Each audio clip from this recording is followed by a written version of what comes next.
And our next panelist is Lauren Bond. Starting time. Thank you, committee. My name is Lauren. I lived West Side Midtown 14 years in the 4th District. February 2020, 9 5G cell towers activated in the rooftop, 325 West 37, 40 and 90 feet from my window. I had a safe place to live before the cell towers. Immediate with operation, severe symptoms were confirmed with my doctor. Constant tinnitus, burning skin, shortness of breath, palpitations, increased pain in the eyes, limiting visual function, insomnia, several migraines, and vertical disturbances through cranium, occipital region, simultaneous horizontal intracranial disturbances extending through ear canal, and stabbing pains extending into all 4 extremities. Stepping into the apartment, burning sharp needles, strong pressure on the heart, difficult concentration ensues. Stepping out into the hall, it stops. I wake up in the night because I can't breathe. A rhythmic sensation pressing heavily up and down on my heart, a searing sharp energy plunges from the top of my head, traveling through my nervous system and my full body. I'm paralyzed. I want to move and can't. This goes on for half an hour, 2 different nights. I have severe damage to my central nervous system. It's pandemic lockdown and I have no safe place to live. In 2 weeks, with the initial occurrence, I secured temporary housing with a friend. My sleep is restored. The injuries remain. I'm physically weaker, collapsing every day, feeling sliced and burned neurologically, nausea and migraines, easily triggered, and constant painful sensitivity to light. Now I moved to the East Side District 6, and there's cell towers everywhere I have to avoid. I know 2 buildings of residents living in agony, unable to lead normal lives. The Pentagon developed weaponry with 5G, immobilizing people. I was immobilized. Now you know what can happen, and cell towers should Time be expired.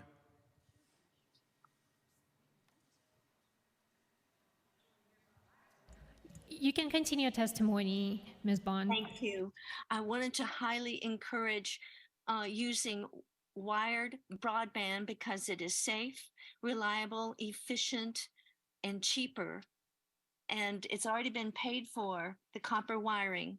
And this could be reaching everyone because it's already paid for and the circuitry is already going to all the homes. We need to go in a safe way. Thank you very much for this hearing. Thank you very much, Ms. Bond. Our next panelist is Reverend Thorbs. Starting time. Good evening, everyone, and thank you, Chair Gutierrez. I am Reverend Carlene Thorbs. I am the chairperson of Community Board 12 here in Jamaica, Queens. This covers St. Albans that I've heard another pastor speak of, Hollis, Springfield, parts of Springfield, South Jamaica, and the Jamaica Avenue area. We are in COVID, and as we're slowly emerging back out into our communities, what do we see? The towers. This conversation about the kiosks began in 2018 here in Jamaica with the group called Greater Jamaica. The whole purpose of the kiosks were supposed to be on Jamaica Avenue to help bring Wi-Fi to the community, especially in that commercial strip area. Everyone was for it. Everyone was excited. And we also wanted Wi-Fi in our parks. Instead, what we have gotten is kiosks being littered everywhere. And on top of that, now we have these monstrous towers that literally people are thrown off. They're fearful, and we can't blame them. This is not what we asked for. When Community Board 12 was contacted in regards to what type of unit we wanted to see, I clearly told them in writing we did not want that. We did not want that 9-foot, 32-foot, 9-foot tower. We did not want that in our community. Now we have it. We're beginning to see it, and they do it in a very sneaky manner. They, you can drive through one section and not see it, and next come through again in a couple of days, and there's a tower put up. Currently on Rockaway Boulevard, there are 2 that are a block away from each other. And the way we've been told by Link NYC, they're looking to make a web type of connection. And with that being said, that means there needs to be one on every other block at least. with a 9-foot tower. That is not acceptable. I've seen these towers Time on our expired. commercial mixed use, and they are right near windows. Our community, they came to us with a doctor who was talking about the medical effects and how there was no effects to the community. And it turns out he wasn't even a real doctor of biology. He was a fraud. As the prior gentleman said, I too am retired from law enforcement. Listening to how they came to us and the lies that they have told to our community board time and time again, we feel that they cannot be trusted. They're not coming with honesty. They're not coming with a straight story. They told our community we needed this 5G because we're so poor. We're homeowners here with renters. So how poor can we possibly be? Yes, we do have shelters, and we're carrying the weight of the shelters for the city, and the shelters need that 5G, and the children in the shelters need that equipment. But we do not need this 5G the way they're saying. And finally, I have already seen and heard on TV just yesterday that they are coming out with 10G. So now where does that leave 5G if 10G is already on the horizon? Put the wiring underground. There's a better way to do this. We too, Community Board 12, we want a moratorium. We have sent out our resolution. We want to cease and desist. We don't accept this. Well, to us, they told us we were broke. To Community Board 8, they said it was for the tourists. You can't have it both ways. You can't have it both ways. This is unequitable. Thank you for hearing me out. Thank you very much, and thank you everyone for your excellent testimonies today. We're moving to our next panelists, and our next panelists are Michelle Berthbaum, followed by Megan Fitzpatrick, followed by Julie Ashcroft. Starting time.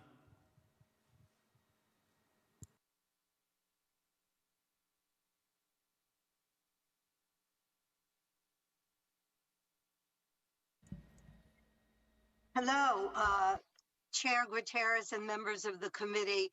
Thank you very much for hearing my testimony in opposition to the installation of 5G network towers in the New York City historic districts and in front of individual landmarks. My name is Michelle Berthbaum. As a founder and president from its inception of Historic Park Avenue, a preservation organization formed for the state purpose of including Park Avenue from 79th to 86th Street in a historic district, as were the streets on Park Avenue south of this location. After 9 years of very hard work, extensive community outreach, and diligence, we filed the RFE with the Landmarks Preservation Commission, and the district was designated in 2014, along with its inclusion on the state and national registers of historic places. Preservation organizations and the appropriate committees of community boards spend endless hours scrutinizing even the most minute details of buildings and streets that come before them in order to determine the best and most appropriate course of action needed to preserve and respect the integrity of those entities. As a member of Community Board 8 Manhattan and its Landmarks Committee, I take part in this effort regularly, and as a member of the Zoning Committee, I am vigilant in my efforts to protect our neighborhoods and make decisions appropriate to maintaining the livability of our community.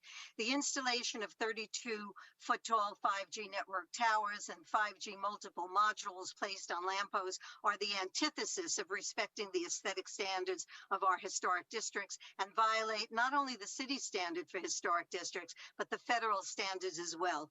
The size of the towers, some of which include active advertising screens, overwhelm the streetscape, mask the view of trees, and interfere with the uniformity and standard of the architecture in a historic district. Sitting close to the windows of residents, the towers block views and emit questionable levels of wireless radiation, a concern that requires much more discussion. Time expired. Currently, let me sum up then just to say that the tech companies are available right now to build and operate an innovative and interconnected broadcast platform that use current infrastructure and actually send signals off the Empire State Building. This is in effect now, using current infrastructure with the communication companies such as Verizon and AT just have to tweak their system a bit as receivers. So The technology already exists for that. There's no reason for us to have these invasive towers. Please put a stop to this ill thought out, potentially dangerous and unnecessary program that takes advantage of the city coffers to line its own while providing no benefit to anyone. And thank you so much to the chair for really putting in the hard work today. I really appreciate it, as I'm sure do others. Thank you very much. Thank you very much for your testimony. Our next panelist is Megan Fitzpatrick. Starting time. Hello, council members. Thank you for your time. My name is Megan Fitzpatrick, and I'm speaking on behalf of Landmark West. Landmark West shares concern with Upper West Side neighbours, the wider community and advocacy groups that the design and installation of these proposed 5G towers will have an adverse impact on our historic districts and streetscapes. Wi-Fi towers have widened and more than doubled in height in just a few short years. The proposed design is wholly inappropriate, not only for its size, but for its disproportionate and frankly poor design. These towers are entirely out of scale for residential areas and most commercial areas in historic districts where streets are often narrow and buildings are lower in scale. They can only serve to clutter the streets and city streets and historic districts. The lack of clarity regarding the approval and review process of 5G towers has led to a lack of trust from the community. The ostensibly random clusters of approved sites for installation with no official review process undertaken for towers installed in historic districts demonstrates a lack of transparency surrounding this important issue. We believe that no concern has been given to the sensitivity of placing these huge towers in historic districts or near individual landmarks and scenic landmarks simply for City Bridge's own goal of coverage and profit. Landmark West recommends a redesign of visible 5G infrastructure that applies sensitivity to the city's streetscapes. Alternative designs are possible without compromising the integrity of our city's historic neighbourhoods. We seek clarification on the process of identifying and improving locations, especially in historic districts and near individual landmarks and scenic landmarks. We want a clear and transparent review process that effectively includes public opinion, including how the public will be informed of proposed sites and how forums for discussion and feedback will be organised. We also seek a list of installations to date with specific locations and up-to-date map showing installations to date and proposed locations. Thank you. Thank you so much. Our next panelist is Julie Ashcraft. Starting time. Okay, hello, this is Juliet Ashcraft. As a low-income resident in City Council District 2, I do not need Link NYC Wi-Fi. I already receive free internet from the FCC via the Affordability Connectivity Program. ACP gives me the opportunity to choose a Wi-Fi or a wired Ethernet connection. I choose Ethernet because Wi-Fi interferes with clear thinking, Wi-Fi interferes with sleep, and Wi-Fi interferes with other important body processes, including how the body uses calcium. I do not own a cell phone. I do not use Wi-Fi, and I wisely opted out of a dangerous smart meter. Before I installed metal screens over windows and mirrors and sheet metal over walls in my top floor apartment, I could feel microwave radiation from nearby wireless antennas cooking my body. Incoming radio frequencies also interfered with electronic equipment, such as my handheld decibel sound level meter. Although I still need to put sheet metal on the floors to block my neighbor's incoming electrosmog, the shielding I have already installed is improving my health and enabling my houseplants to grow into trees. My indoor forest not only removes carcinogenic air pollutants, it converts the CO2 that I exhale into pure, clean oxygen. Link NYC Wi-Fi towers pose a fire threat to outdoor trees and to all nearby tenants living in combustible wood frame buildings, such as the pre-war rent-stabilized building I live in. Link NYC tower fires have the potential to suddenly destroy low-income and affordable housing at a time when we need it the most. Okay, I'm going to read part of this. This is Wi-Fi is an important threat to human health. Wi-Fi causes oxidative stress, sperm testicular damage, neuropsychiatric effects, including EEG changes, Time expired. cellular DNA damage, endocrine changes, and calcium overload. That's an article from PubMed. Yep. Thank you so much, everyone, for your testimony. We're moving to our next panel, and our next panel will be Erica Owen, followed by Jill McManus, followed by Richard Frank, followed by Theodora Scarato. Starting time.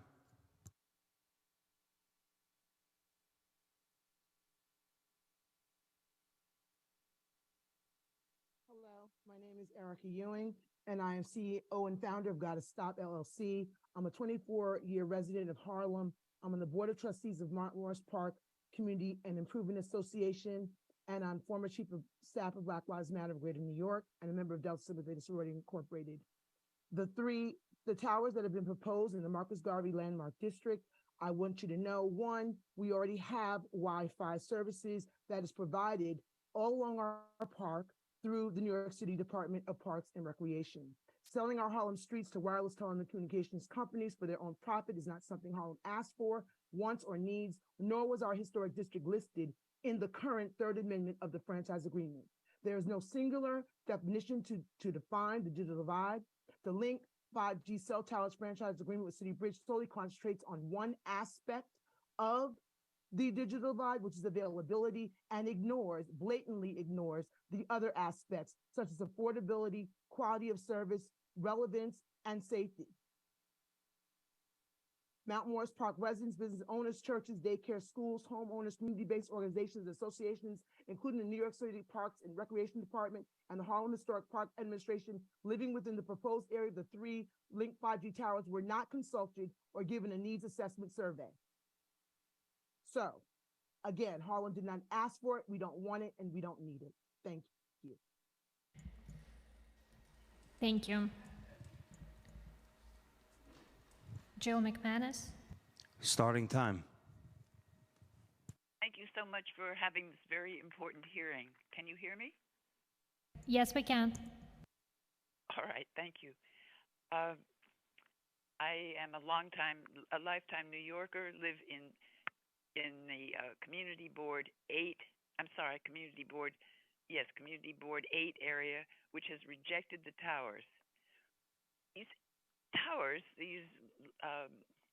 Link 5G towers, are like alien biological intruders, collecting a financial toll and a toll on our health. The planned build out of 4,000 5G cell towers and up to 7,500 by 2026 will bring millions of New York residents, whether elderly, pregnant women, children, people with physical disabilities or immune system problems, pets, and trees and other life forms, into involuntary daily close contact with invisible electrical charges from towers emitting unmeasured amounts of RF radiation 24/7. This wireless build-out has been touted to help close the digital divide. However, the build-out will have the opposite results. Many installations have been centered on so-called equity areas, which are identified by the telecoms, I guess, claiming they did a survey back in 2020 on the need for better wireless service, but they have no locatable documentation for that survey. It's all been very deceptive. Some people in those equity areas resent being considered needy and say they do not want the towers and do not need them. In fact, in those areas may not be able to afford 5G phones and services. The reality is they will be stuck with an inferior, if not already outdated technology in an intrusive 32-foot high data collecting form with little they can do about it and facing their windows. Wireless needs constant Time upgrading. expired. It's easily hackable and will expose them to radiation. Fiber optic wired broadband, on the other hand, is superior in every way and has been called future-proof. Also help children do their homework at home. Thank you. I demand that the committee urge a moratorium on any further installations of the Link 5G cell towers in New York City and to deactivate any of those already installed towers until more is known about the health effects and public safety. Thank you. Thank you very much for your testimony. Our next panelist is Richard Frank. Starting time.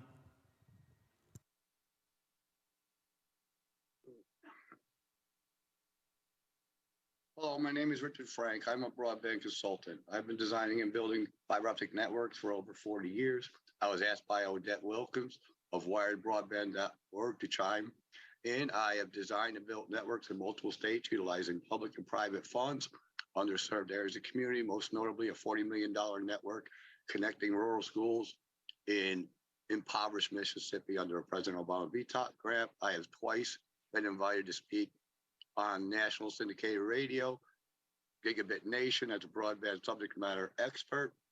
I personally managed the fiber restoration for MCI WorldCom, returning telco services to Manhattan post 9/11, connecting Fed, city, and vital locations, bringing them back online. Remember the stock market bell rang a week later? I was behind that. I spent months at ground zero.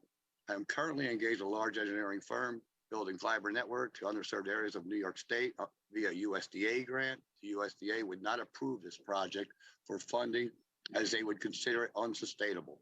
As part of my career, I worked for Lexit and was their project manager on the Metro PCS fiber optic network build that also installed the fiber City Bridge utilizes. Big Tel and cable created the digital divide by failing to upgrade wired facilities and instead invested in unproven, unsustainable wireless service offerings that are more profitable. These unsightly towers provide very limited penetration to bring broadband into residents. How did New York City get it so wrong? The continuation of this wireless deployment is outrageous given the digital divide is so wide and the gap can be closed via a wired solution. The money should instead be spent on fiber to underserved areas, particularly those that could access the ACP program that would make the project eligible for federal funding as well. I'm often hired by organizations like OTI to help them make decisions such as this when they Time are expired. wireless versus wired solutions. And I have posed 3 questions in writing that can be considered. Thank you very much. Thank you very much for your testimony, Mr. Frank. Our next panelist is Theodore Scaretto. Starting time.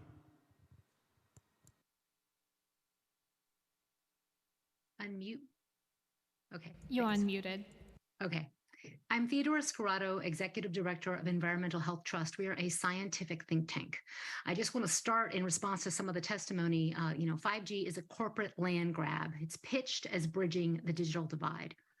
FCC limits are outdated, set in 1996, and these limits are based on small animal studies from the 70s and 80s, like this, when cell phones looked like this, brick phones. So we sued the FCC regarding its refusal to update its limits and the lack of review for over 10,000 pages of research and evidence.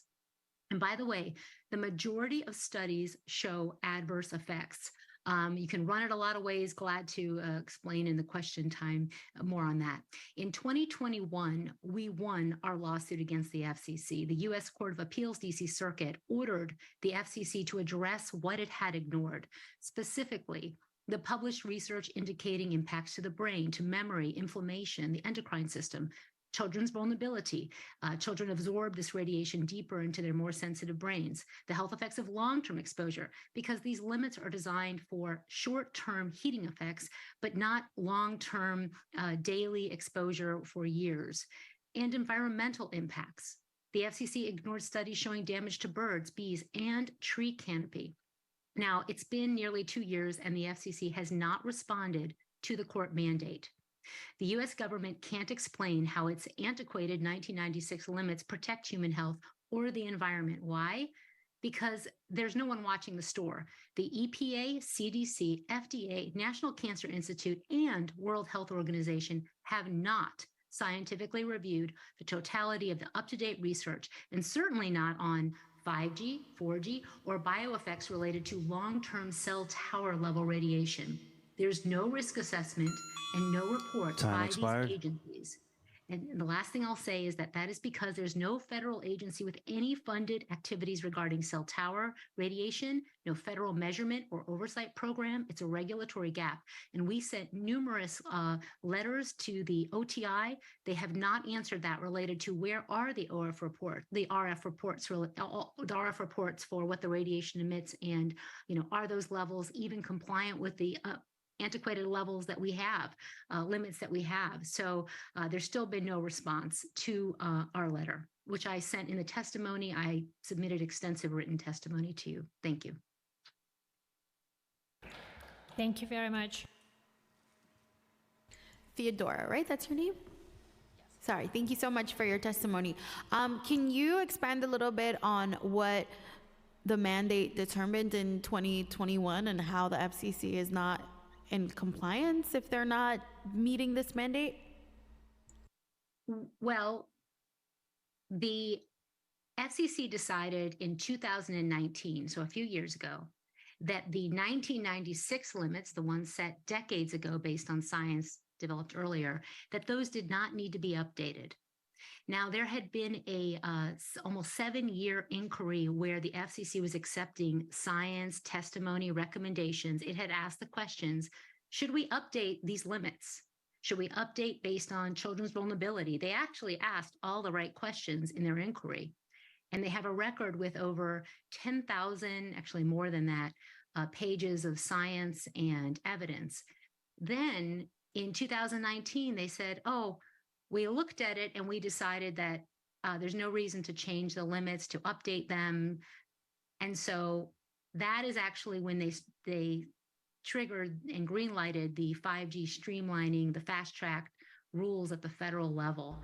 So our lawsuit was that the FCC literally ignored, did not address, did not even mention all of the issues that I talked about, the non-cancer issues, impacts to memory, brain damage. Someone who testified earlier talked about Dr. Hugh Taylor's research that found damage to memory in animals. He's the chief of OBGYN at Yale and also on our board. And that was completely ignored, all of that science, as well as everything related to birds, bees, and trees. So by law, an agency has to show that they properly reviewed everything that was presented to it. They should have said, we looked at what you said about children's vulnerability and we think X, Y, and Z. The key piece of this, though, is that the FCC can't opine on the issue of health because it's not a health and science agency. They don't have medical doctors or scientists who have, are trained in understanding it. So they needed to rely on other agencies. So one of the key issues in the court case was that one of the judges in the oral arguments was saying, well, how do you know this is safe for long term? And the FCC attorney, this is just an example of what happened in the case, said, well, we just know. And the judge, not in so many words, said, you can't just know. By whose authority? There is no agency. The EPA used to measure the levels in the environment, no longer does that. There's no monitoring. There's no oversight. There's no looking at the science on a cell tower, and 5G, of course, is completely, there's been no review of that. So the lawsuit was about proper review of the record. Mm-hmm. And the FCC was ordered to respond in 2021, and they have not responded. And then can you also, thank you, by the way, you mentioned that you had shared correspondence with OTI. Can you just, how many times and the dates? Because it's my understanding that they have not responded.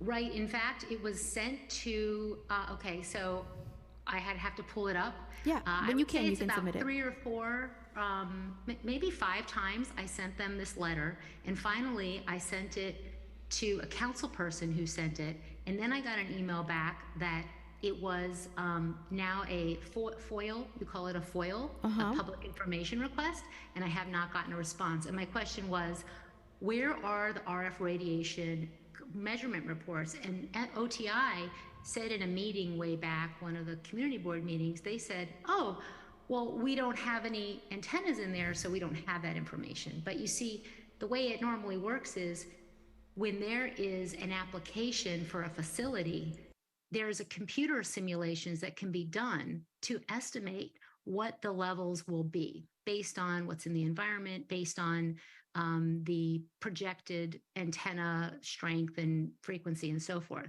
In my community, for example, and I'm in Maryland, actually, our city actually hired a firm to do that, to simulate if there was a cell installation, what would the levels be? How far would it go out? And they did a worst case, best case. They did like 1 antenna, 3 antennas, but none of that has been done. And also, OTI said that they have radiation measurements that are being done or have been done on other facilities. I've asked for those. I have not received those. So I don't know where they are, or if, like, I don't know where they are. Now, one of the problems is there's no oversight on this. Like, who's checking? Who's checking that those reports exist, that there's compliance, that those compliance reports are looking at what are the levels inside the building, not just standing on the ground, but inside the building when you're just 8 feet from these antennas. So I have not received a response. Wonderful. Thank you. If you have the capacity to forward that to the same email that you used to testify, that would be great. Great. I have it in my testimony. Oh, fantastic. Thank you so much. Thank you. Thank you again for your testimony, and we are calling our final panel, and our final panelists are Zach Weinstein, Yesenia Mata, Cecilia Doucette, Anna Markham, and Dina Tesswinter. Starting time.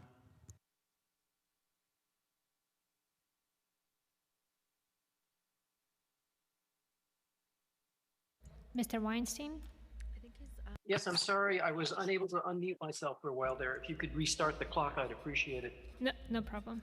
Yeah, my name is Zach Weinstein. I'm with Save Gansevoort. We're a group that deals with landmarking, zoning, and quality of life issues in the western portion of Community Board 2 Manhattan.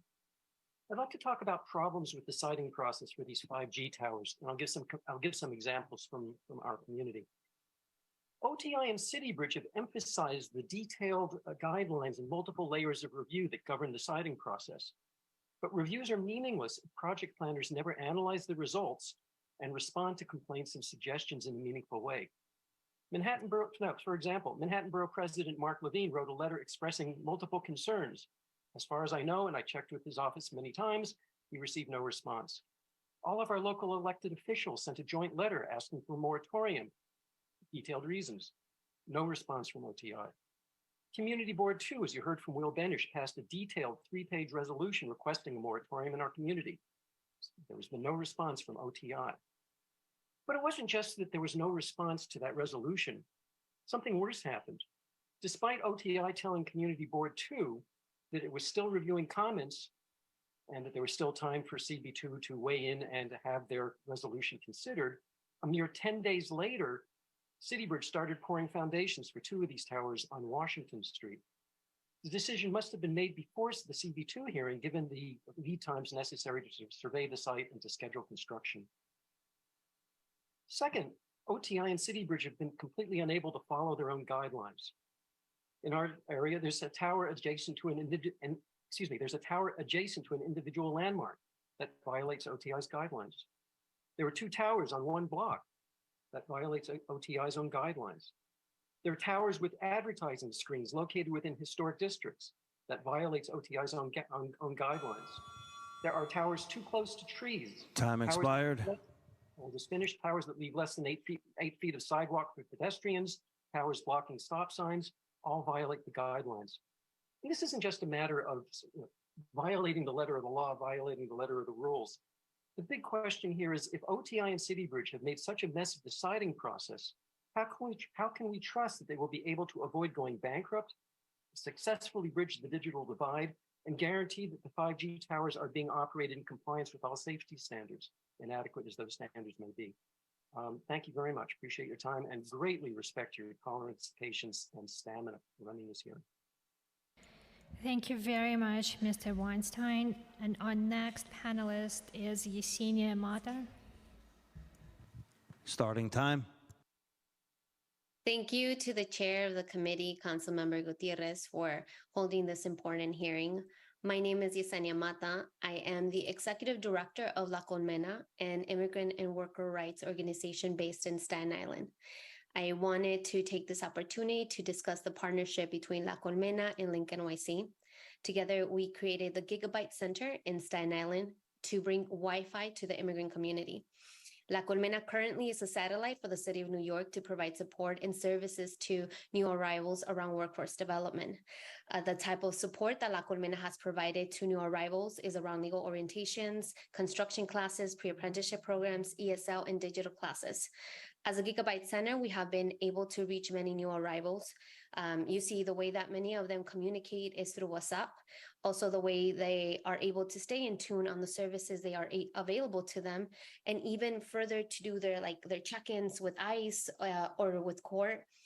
Through the Gigabyte Center, many new arrivals go to La Colmena, a place where they feel safe and have the opportunity to use the free Wi-Fi.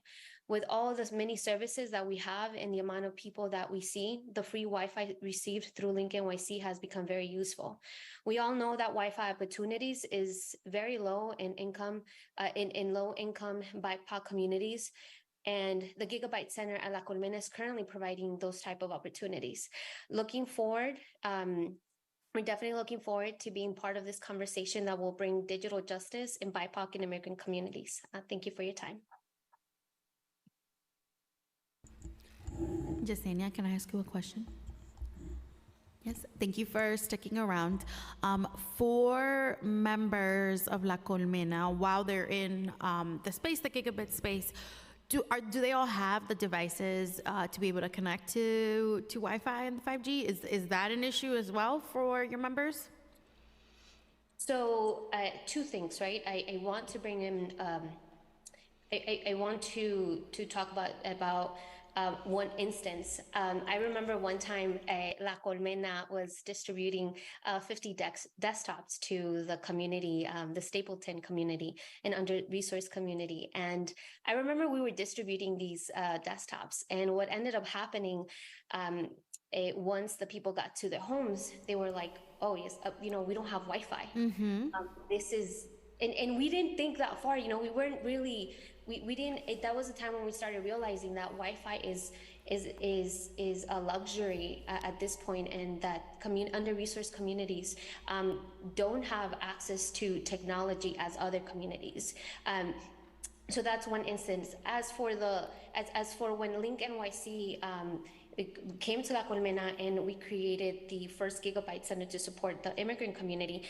What is happening at the moment is that many asylum seekers are coming to La Colmena, and they already have cell phones, and they ask for services, but as well, while they're there, they're able to use like their cell phone, and then we teach them how they could do like their check-in or check for like their court.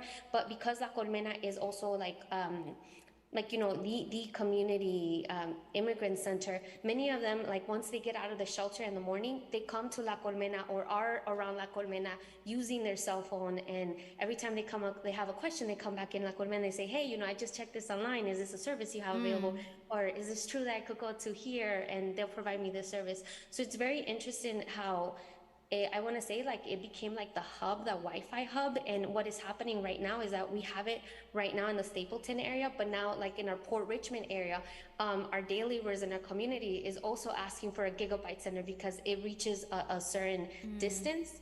So we're always at La Parada where workers are at. So I guess that's majority of them already have their cell phones to be able to access. So yeah, it doesn't sound, thank you so much. It doesn't sound like they, or maybe we're not aware, but they're not having issues even carrying the devices. They have them, and they're utilizing La Colmena as a one-stop shop for Wi-Fi and resources. Awesome. Thank you so much.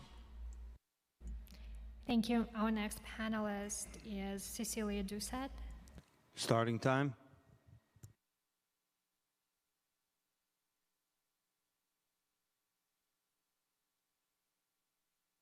One moment, my video is just coming online. Good evening. My name is Cecilia Doucette, and I'm the Director of Massachusetts for Safe Technology. I helped my schools become the first in the nation to start taking precautionary measures with wireless technology. I also helped New Hampshire become the first state in the nation to pass a law to investigate the health and environmental impact of today's 5G and wireless technology. Their groundbreaking commission report documents conflicts of interest with the wireless industry, the FDA, the FCC, and other federal agencies. New Hampshire also documents biological harm from wireless technology and makes 15 recommendations to transition away from toxic wireless emissions and instead invest in fiber optics to and through the premises. Retired President of Microsoft Canada, Frank Clegg, testified that wireless is no longer advanced technology. Fiber optics directly to and through the premises is. Now, the Earth pulses healthy electron energy at 7.83 times per second. Wireless man-made technology pulses 1,000,000 times in the megahertz range and 1,000,000,000 times in the gigahertz range at our cells. Quite simply, wireless radiation overpowers our biological cells. This radio frequency radiation detection meter lets us see this invisible energy. Here in my house, I'm at a nice, safe level of green, but I want to give you a demonstration of what happens with wireless technology when I take my cell phone out of airplane mode. See how we went into the flashing red? That's extremely hazardous according to the biological science. I'm going to go right back into airplane mode to remove that exposure. It went up to over 500,000. Time expired. In the science, they want us at 10. So I do safe technology training twice a month. I invite you to join us at Massachusetts for Safe Technology for an educational webinar, and we can help you learn how to bring safe, hardwired technology to and through the premises. Thank you very much. Thank you so much. Our next witness is Anna Markham. Starting time.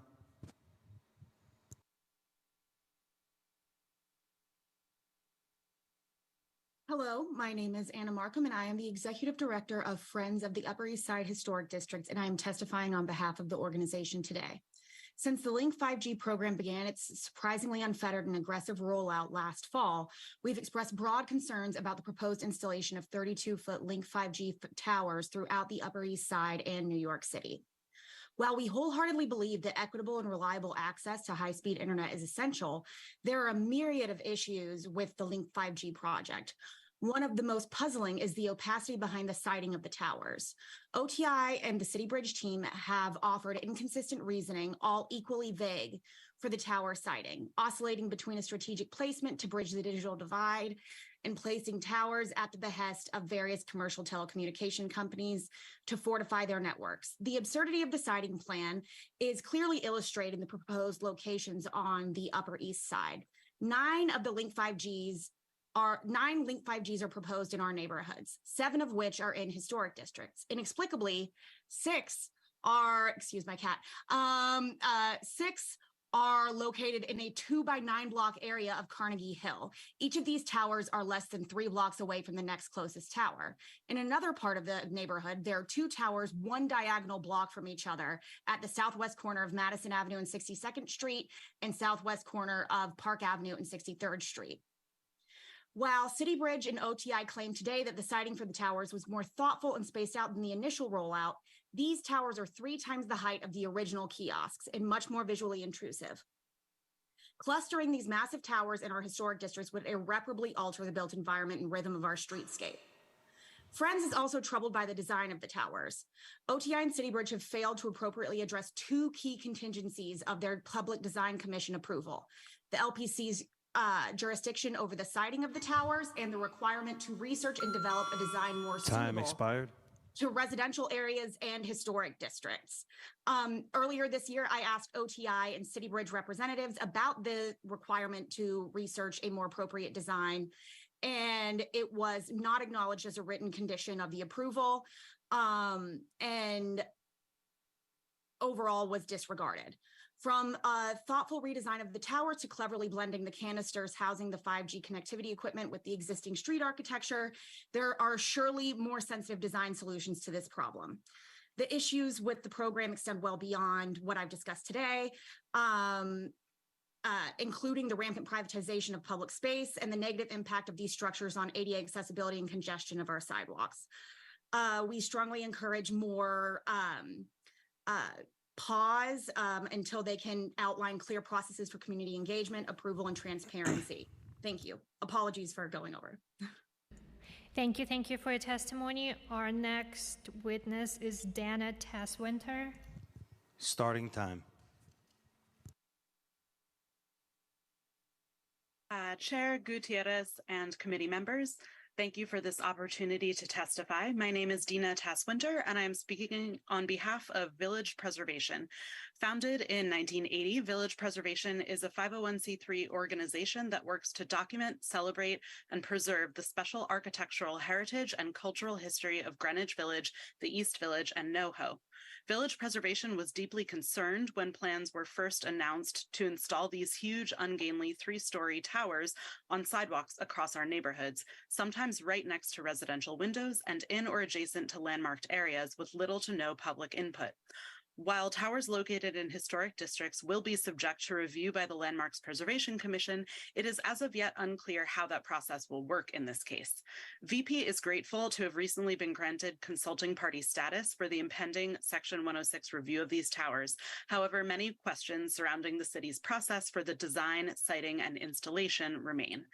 VP strongly opposes the uniform installation of these towers throughout our neighborhoods. The location and context for each tower needs to be carefully considered, and in the initial proposal, the city had proposed to site concentrations of them in areas where they are not needed and would particularly negatively impact landmarked buildings and historic districts, like in the Far West Village and Meatpacking District. Village Preservation supports the deployment of 5G infrastructure for all New Yorkers to have access to wireless connectivity, but there are ways to strategically do so without obstructing the historic architectural fabric of the city. The 32-foot tall towers would be an overpowering and ungainly presence within certain streetscapes where the majority of buildings are 3 to 4 story row houses or other low-scale structures. Surely, with a proper strategy in place, connectivity can be brought to these areas without the visual blight and widespread negative impacts on our historic streetscapes and landmarks. To conclude, we question the rationale for how the equity districts were initially determined and maintain that neighborhoods such as the East Village are not the most in need. Efforts could instead be focused on neighborhoods that are actually in digital deserts and would gain the greatest benefit from this technology. Doing so would better serve the program's goal while protecting historic viewsheds and the architectural features of our city. Thank you very much for your time. Thank you very much for your testimony. And our final witness is Michael Martin. Starting time.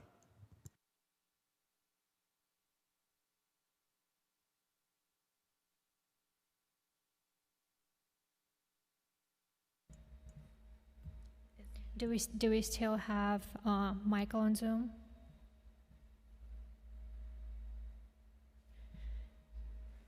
Do you see him? No, I currently do not see our final witness on Zoom, and this will conclude our public testimony. One moment. Give me one moment. I think we have some technical difficulties right now. We're gonna call Michael in a moment.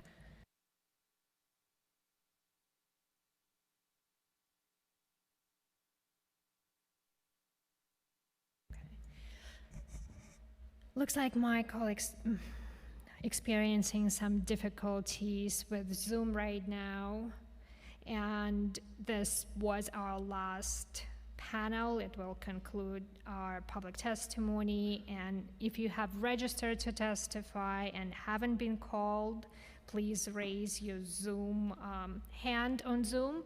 Actually, I apologize. I think our final witness just got connected to Zoom. Yes, Chairman, You may begin. I'm here. Thank you. Thank you so much for your patience. Good afternoon, councilors. My name is Michael Muad'Din. I'm president of the Alliance for Microwave Radiation Accountability, a New York-based nonprofit organization working for those disabled by electromagnetic sensitivity, sickness recognized for 70 years as microwave radiation syndrome. 2019 study by Michael Bevington analyzed the prevalence of electromagnetic radiation disabilities in the population. Based on its percentages, and the 8 million people living in New York City, 55,000 people are already so disabled they can't work.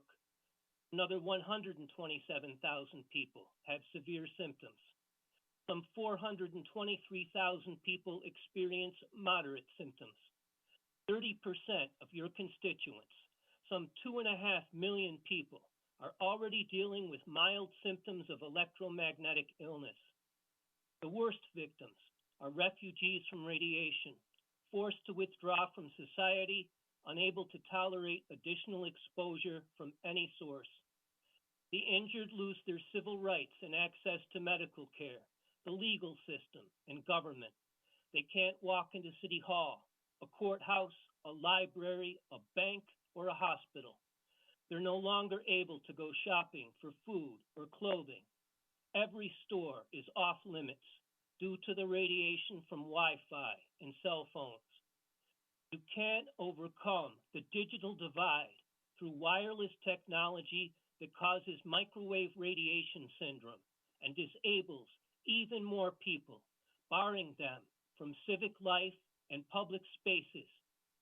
You need to declare a moratorium on all new construction of 5G monopoles and deactivate all Time 5G expired. towers now in service before the people of New York City are devastated. Provide wired broadband through fiber to the premises. It's faster, safer, and uses less energy. Lastly, no law prevents this committee from holding hearings on the health impacts of 5G, a necessary first step toward granting the victims of microwave radiation syndrome formal recognition of our illness and disability, equal access to public spaces, and justice for our suffering. Thank you for your time and kind attention. Thank you again. Thank you for your testimony. And this concludes our public testimony. And once again, if you have registered to testify virtually, but you haven't been called, please raise your Zoom hand. And I do not see anyone right now on Zoom. And I want to thank everyone for the testimony, and I want to turn to the chair for closing remarks and to adjourn the hearing. Well, thank you, Irene, and thank you to my team, Anna and Anya, and certainly all of our panelists and witnesses. And Robert, thanks for sticking around. And the folks at City Bridge, thank you so much. Sergeant at Arms, I appreciate it. Please go home to your families. Be safe. This hearing is adjourned.